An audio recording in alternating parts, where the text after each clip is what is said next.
Hey guys, it's Spooks here. Before the video begins, I just wanted to start out by saying thank you to Dennis Sweeney and Dr. Blue89 for both of their very generous pledges to my Patreon at patreon.com/SirSpooksALot. One other thing, if any of you guys have a scary story of your own that you'd like to share with me, go ahead and email it to me at SirSpooksALot04@gmail.com.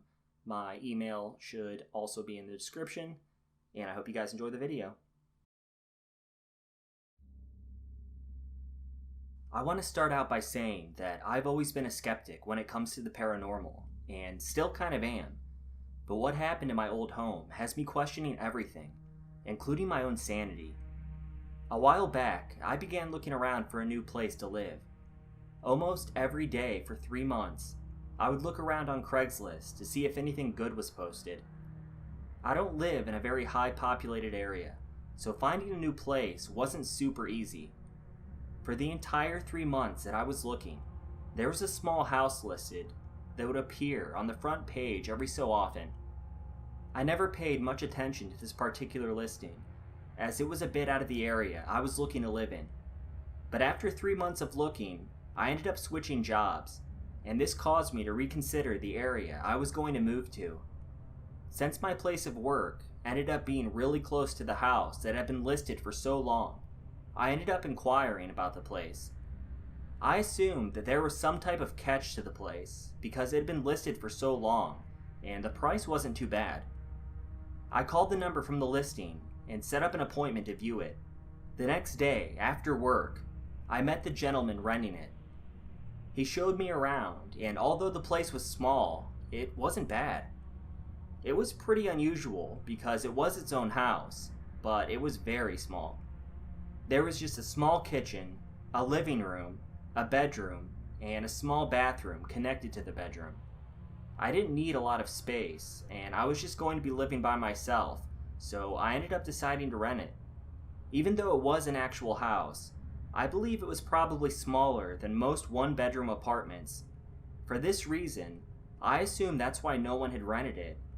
For the same reason, the landlord was asking for a very good price, so I was happy.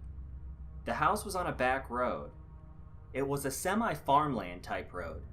Not all the houses on the road were situated on farms, but most of them were pretty far apart. This was another plus for me, as I like my privacy, so the seclusion was perfect. Before moving in, I talked to the landlord a bit. Apparently, he had had some issues renting it out. Even when he found tenants, they would usually bail out on him without giving him a notice. I assured him that I would be a good tenant. A few days later, I moved in. I felt really optimistic about everything, and I was happy to be living there. After living there for a couple nights, I began to get a weird feeling when I was there. This feeling intensified during the night and was especially bad when I was getting ready to go to sleep. I assumed this was being caused by living in a new place by myself, especially since it was kind of in the middle of nowhere. After about a week of living there, I started having sleep paralysis. It wasn't the first time I had it, but it had been years since I'd last dealt with it.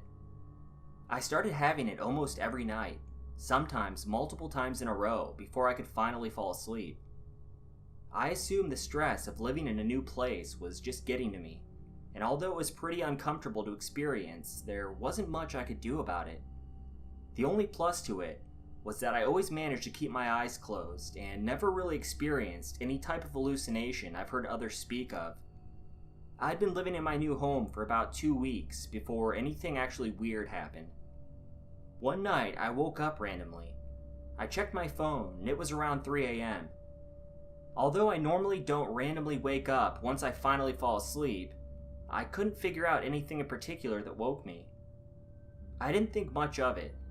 I got up to use the restroom before going back to sleep, and that's when I noticed that there was some type of light coming from my living room. I walked out to see what it was, and my TV was on. It was just a static screen, as if it were switched from HDMI to the cable input.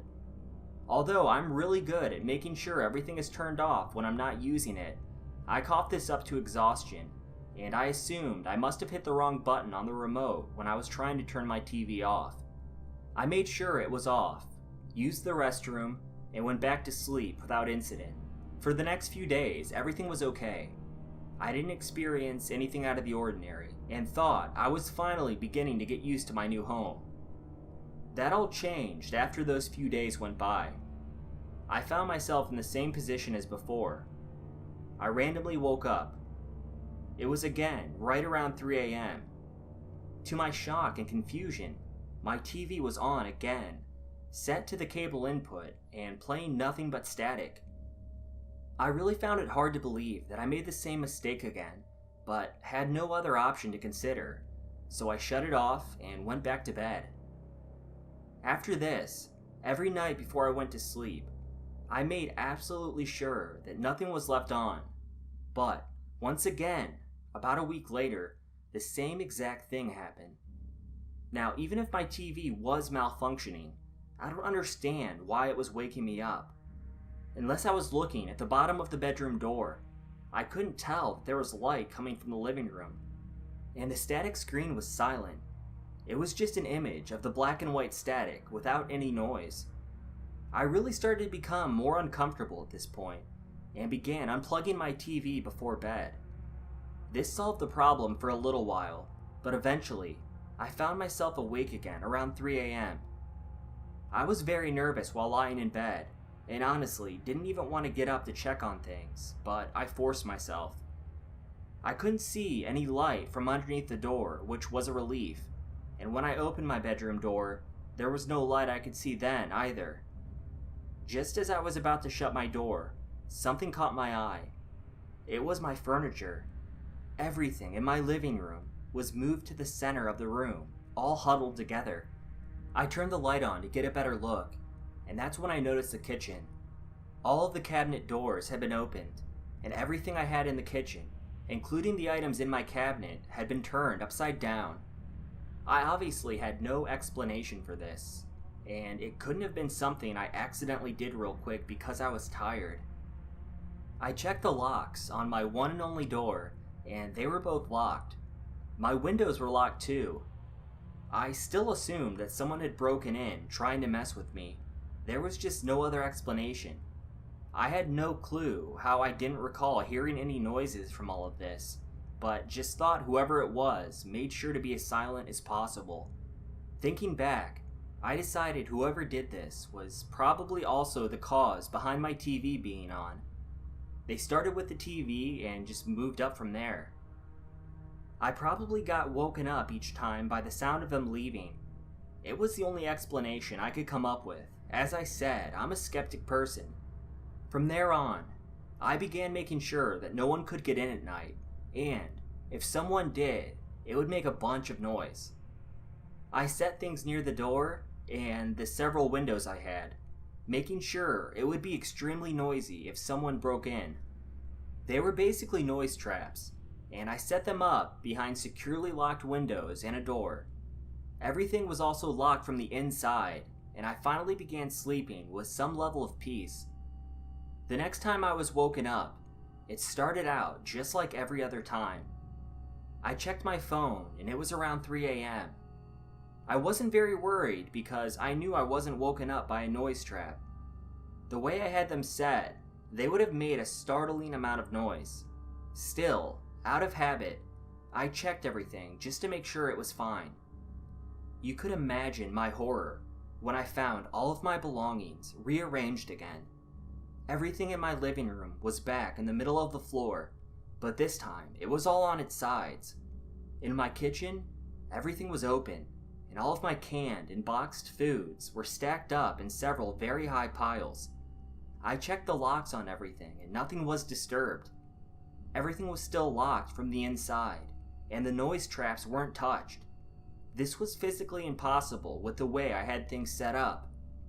Although I didn't fear I was being haunted, I was still very afraid of that house. Luckily, my landlord only had me sign a month-to-month lease agreement.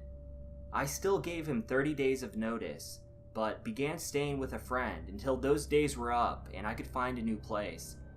Being the skeptic person I am, I've been trying really hard to come up with a logical explanation for what happened. I checked in other areas of my life to make sure I wasn't completely losing my mind. Luckily for me, it seems to be intact. Obviously, no one was able to come in and out of my house to do all of that, so that left me with one last explanation. Due to the stress I was going through, it caused me to have sleep paralysis. This same stress must have also caused me to begin sleepwalking. I must have done these crazy things while asleep, and didn't actually wake up until I laid back down in my bed when I was done. Why did it always happen around 3 a.m.? I have no clue, but ever since moving out of that house and away from all the stress, it hasn't happened since.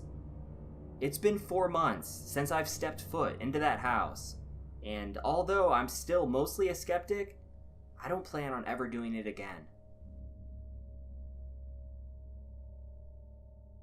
So, it was New Year's Eve, 2011.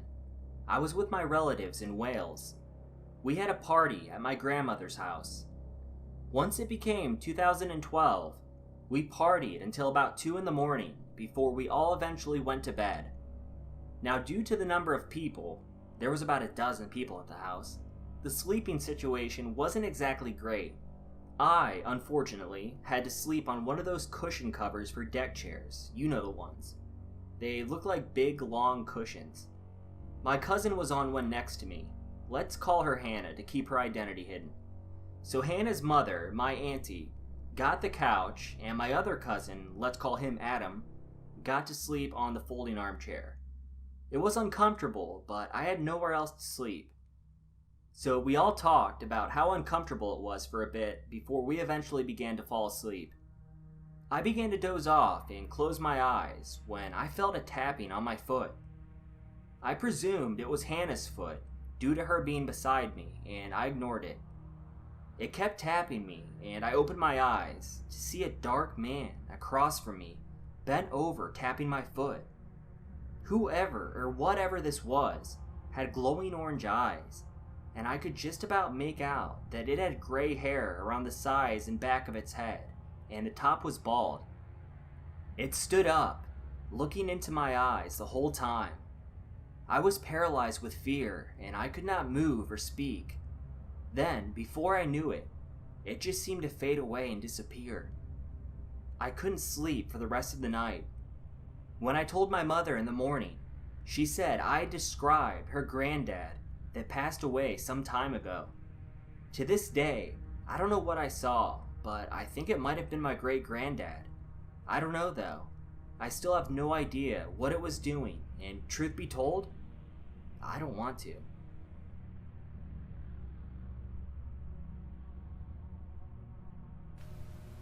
Hey guys, first off I want to start saying that, as you can hear, I'm not Spooks, but I have a story for you guys that happened to me like 4 years ago, so let's get into it, I think. So I was 11 years old at the time.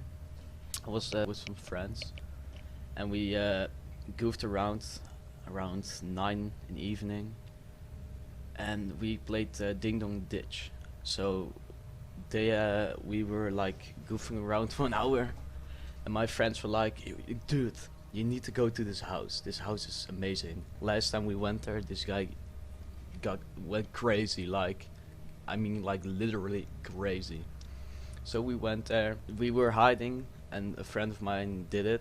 He Ding Dong Ditched, so we were hiding, and this guy ran out of his house and directly at us. So we were running away like kids do at the age of 11. We went through this alley into this supermarket, and we were at that supermarket for 5-10 minutes.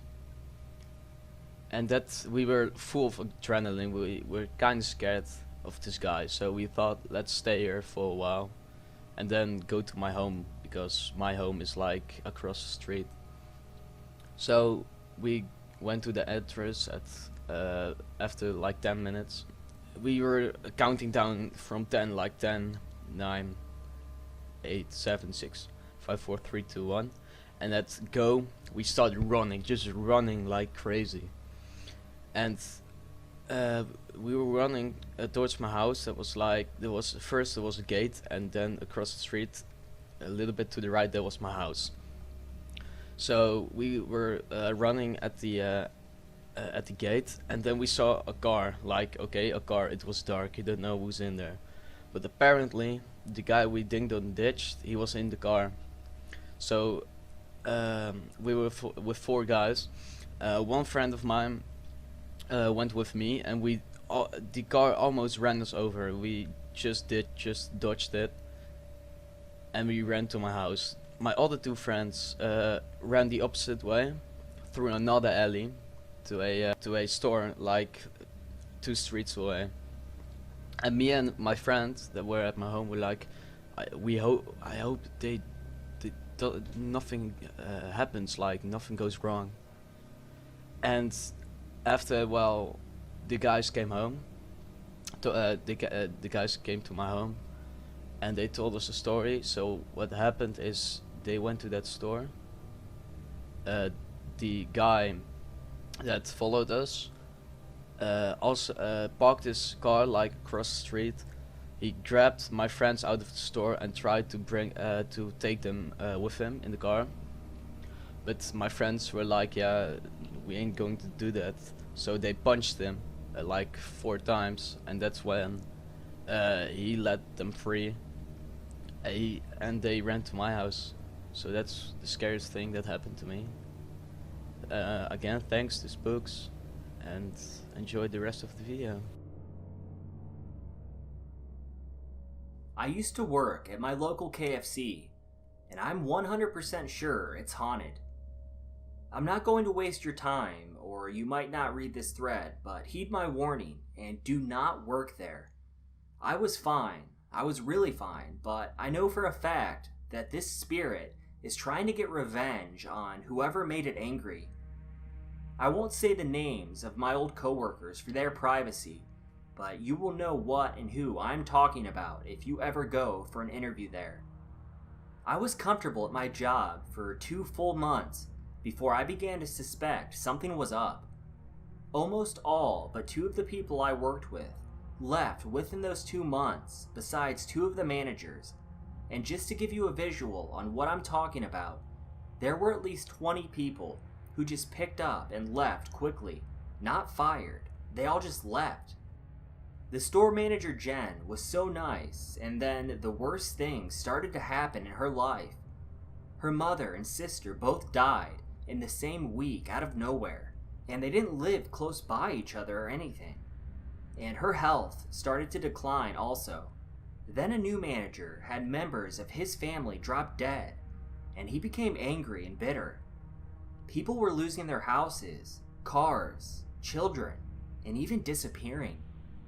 I myself have gotten sick and have been in and out of the hospital ever since I've started working there. I've gotten so sick that I have almost passed, and I'm still struggling. One day my coworker Ed pulled me aside after he was soaked in his own drink and asked me if I saw what happened, and me, too tired and sickly to think, said that I didn't. He told me that he got a drink and put it down on the table by his station. The drink was too far away from the edge to just go fall, and he wasn't even near the table for the cup to be able to touch him if it did. I thought he was kidding, and I brushed it off. After work I went home, and I was lying in bed asleep, and I started to have convulsions, and it woke me up completely after I was done. I started to think about what Ed said again, and then I had an idea. I've had a history dealing with spirits, and I was just wondering why I wouldn't be able to sense something so strong, and to be honest, I didn't think of it until now. Normal humans give off a feeling of dread like they do when a lot of bad things are happening to them, since they themselves are spirits as well. I was so weak that I didn't see it. The people were fueling and disguising it from me. Everyone was covered in a gray cloud of darkness that masked it, so I could barely pick it up. I looked for a new job while I noticed that things moved around me suddenly and carelessly. The cameras seemed to stop working at random times of the day, and then seem to be fine when someone comes to fix them. The fog that would appear in windows that would just disappear and reappear all the time, constantly, no matter what the weather was doing outside. I just simply made an about face and noped the hell out of there as soon as possible. I don't know how to help the people there, but that thing is still there. When you are put in a bad situation, it is hard to leave the only source of income, especially when the rest of your time is dedicating to support your sick relatives who don't seem to be getting any better. It's a trap. Don't go there. Before I tell my story, all I have to say is this is the 100% truth, and we never shared our story with the news or with anyone. I also wish to remain anonymous. All I'm going to say is that I'm a female and I'm 12 years old, and I live in New York. And for my safety, I'm not going to say anyone's name.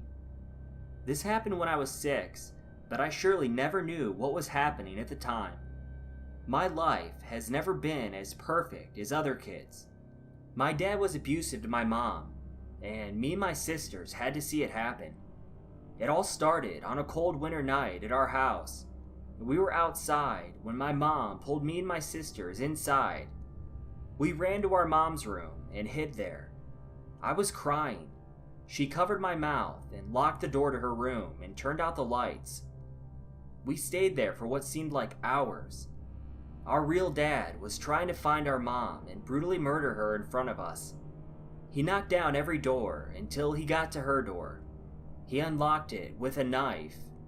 He stepped in but didn't see us. We were in the closet with tons of clothes in front of us so he couldn't see us. The police came in the house, and my dad ran down the hall screaming, "I'm going to kill you!" Then, bam! A shot echoed throughout the house. We came out and saw our real dad was dead.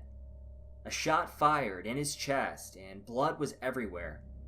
The police took my mom in for questioning, and we got questioned from child services. We got serious therapy, and now we're free. My stepdad is a cool dude and takes care of us nicely.